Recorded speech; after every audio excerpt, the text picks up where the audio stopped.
there, gorgeous. I hope you're having a great day. It is such a joy to see you. Today we are rewinding the clock and going back to a time before YouTube, before the internet, before social media, when a lot of us were learning how to do makeup through books and magazines. Yeah, that's how us old farts used to try and teach ourselves makeup tricks. And my most favorite book that I received as a teenager was this one. Do you remember this book? Making Faces by Kevyn Aucoin. I asked for this on my Christmas list and my dad was so gracious to get it for me. And as I opened it the other day to look through it again, I found this inscription from him. And let's see if I can get the camera to focus so you can read it. I think it says, "May all your faces be happy." He was my biggest cheerleader. And the one look that I always wanted to create, but failed miserably so many times, was this one of Julia Roberts. Isn't this gorgeous? It's stunning. It's everything 90s. Like it's such a 90s look, but I can't even tell you how many times I tried and failed. So I wanted to give it a go here today with you 20 years later to see if I could do it. So if you want to have some fun and follow along with me, feel free, get your makeup brushes, get your mirror. All you need are some very simple things. We're going to go through this together and let's have some fun. I don't know why I'm so nervous, but I am. Oh. I already have an eyeshadow primer applied. I am applying a shade that matches my skin tone. I think I'm nervous because I tried this when I first got this book and it didn't go well.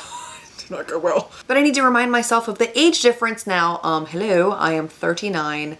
When I got this book, I was, oh gosh, my math, 19.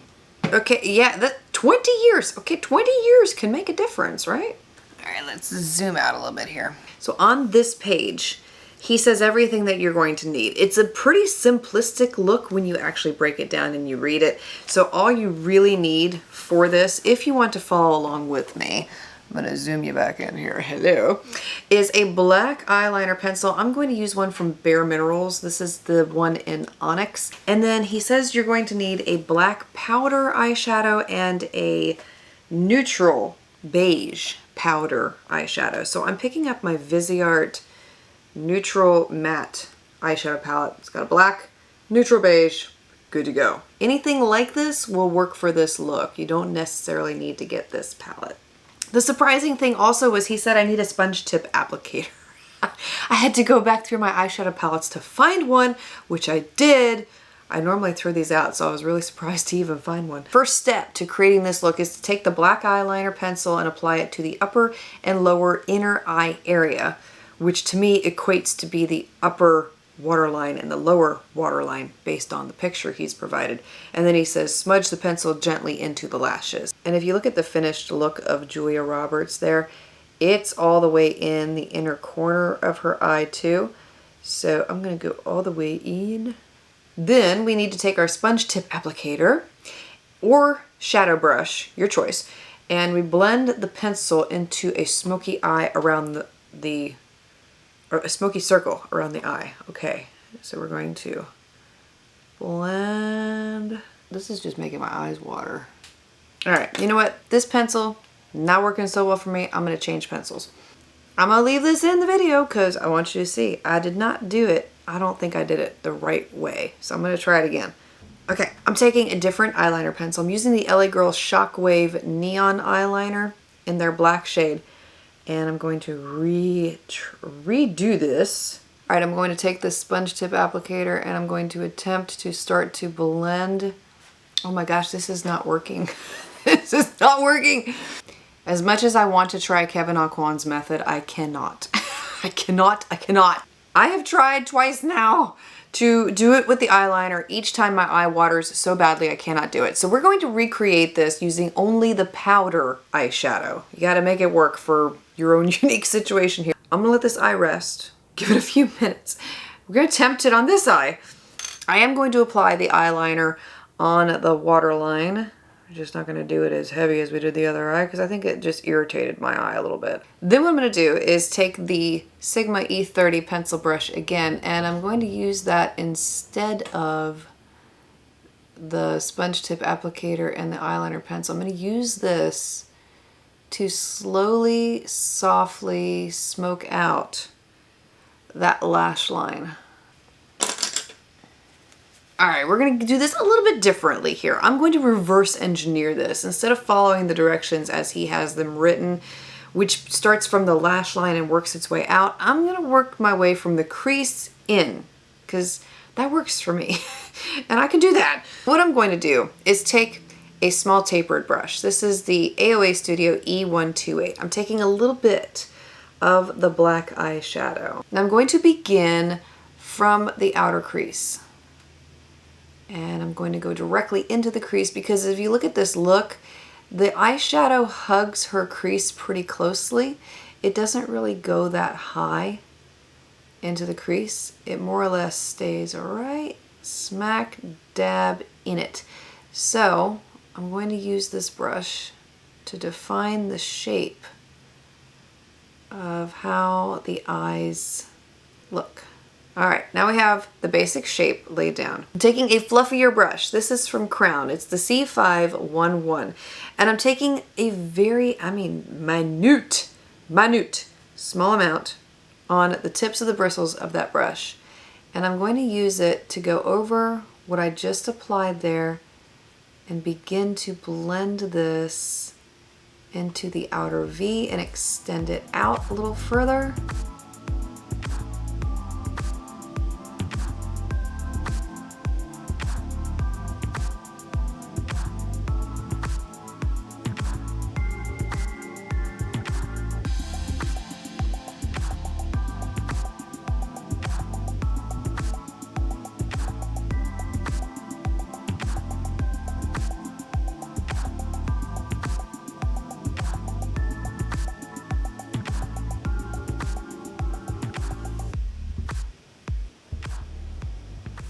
Basic shape done. I'm going to go back with a blending brush here and I'm going to blend the edges a little bit, not too much.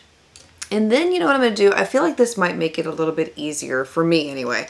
I am going to add that nude beige eyeshadow that he talks about to the lid in this step. So the one that I'm going to use is this one at the top of the Viseart palette. So I'm going to apply that directly onto the lid.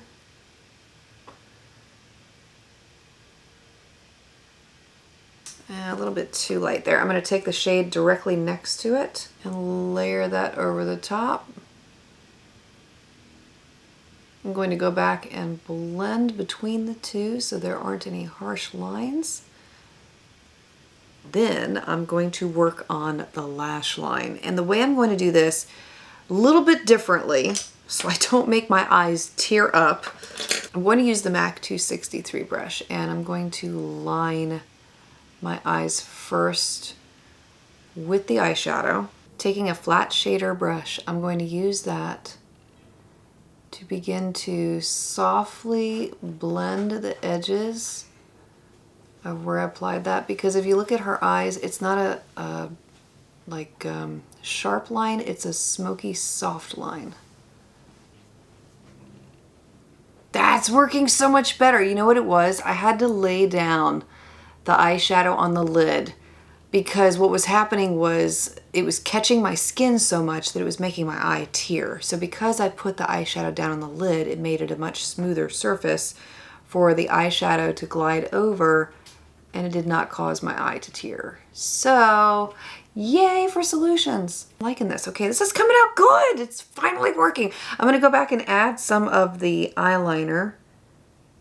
I haven't finished the lower lash line just yet because I want to apply my concealer and all the face products before I complete the lower lash line area, but I'll go ahead and do this eye. It actually worked. Yes! I am going to curl my lashes. Now, he did not use false eyelashes, but hey, I don't really care. I don't really care. I'm using false eyelashes. I cannot do a look like this and not do false eyelashes. My 19-year-old self is just loving this. The lashes that I'm choosing to pair up with this look are in the style Daddy's Girl from my lash line. That's what it looks like on the eye, and that's what it looks like in the plastic. And I'm choosing these because they are a very natural pair. I don't want to detract too much from the eyes because the eyes are so dramatic, so the lashes are a little less dramatic. I've gone ahead and applied a foundation and a concealer. Today I used the Neutrogena Serum Foundation in conjunction with the NYX Bear With Me Serum Concealer. And oh my gosh, I had so much black underneath my eyes. So it's good to do your eyes first, face last, if you are doing this kind of a look. I'm using the Revlon Blurring Powder, and I'm going to use this to set my under eye area. To complete the under eye area, we have to add a little bit of a black smudge on the lower lash line. And he does take it all the way into the inner corner, but it's thicker on the outer corner as opposed to in here. So it goes thick, thick, thick, thin, thin, thin.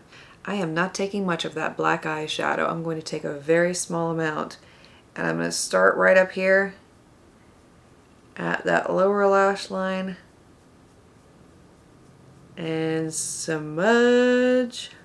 I'm taking the excess from the brush and then just using that to smudge into the inner corner. Taking a mascara and also applying that on the lower lashes. And to finish this look, he uses an apricot blush, which is really nothing more than peach. I'm going back to an old favorite. This is Clinique's Melon Pop, old days favorite. And I'm going to use that on my cheeks. Oh, such a pretty color. For her lips, it's a pink, brown, peach. It's like really hard to describe, but I'm gonna try to layer a couple lipsticks here. I'm using one from Natasha Denona. This is I Need a Nude in the shade Michelle. So I'll apply that first. This is a brown base we're gonna work with here. Over the top of that, I'm going to apply MAC's Creme de Nude to give the lip a little bit more pink. That's a makeup artist's secret right there. They tend to layer lipsticks. Rarely do you see makeup artists use one single lip color on people. They usually layer like 2 to 4 to 5 lipsticks, however many it takes to get a customized shade. So don't think you need to use it straight out of the tube. Layer until you find something you really like.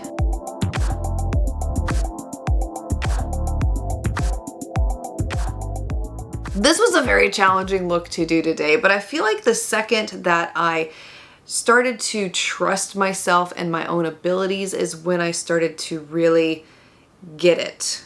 It's only when I was stressing myself over following his instructions and his techniques, which were beautifully written out, by the way. I love that there were pictures with all of the instructions and all of that, but it just wasn't working well for me, and my eyes were having a reaction to the eyeliner, and so I had to mold it, customize it to what would work for me. So just as lessons to be learned here, I feel like if you find a technique or a look that you really like, but the instructions or the way that the person is presenting it doesn't work for you, try to reverse engineer it. Try to look at it from the perspective of how could I do this if I wanted to create a look like this?